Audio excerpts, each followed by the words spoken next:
રિસોર્ટની સુંદરતા માણ્યા બાદ અમે નીકળી પડ્યા આરુકુટ્ટી તરફ જવા, જ્યાં ક્લબ મહિન્દ્રા રિસોર્ટમાં અમારું બુકિંગ હતું.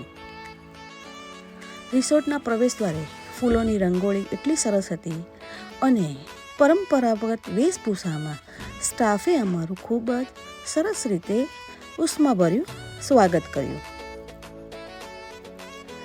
ત્યારબાદ અમે ફ્રેશ થઈને સ્વાદિષ્ટ સાઉથ ઇન્ડિયન લંચનો આનંદ માણ્યો અને જમ્યા પછી રૂમમાં પહોંચ્યા. તો તમે આ અમારો રૂમ ટૂર જોઈ શકો છો.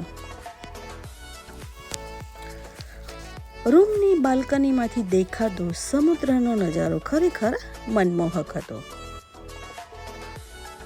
આરુકુટ્ટીની આ સુંદર શરૂઆત હતી. આગળના ભાગમાં તમને રિસોર્ટની વધુ ખાસ જગ્યા બતાવીશ. તે માટે અમારી ચેનલને ફોલો કરવાનું ના ભૂલતા.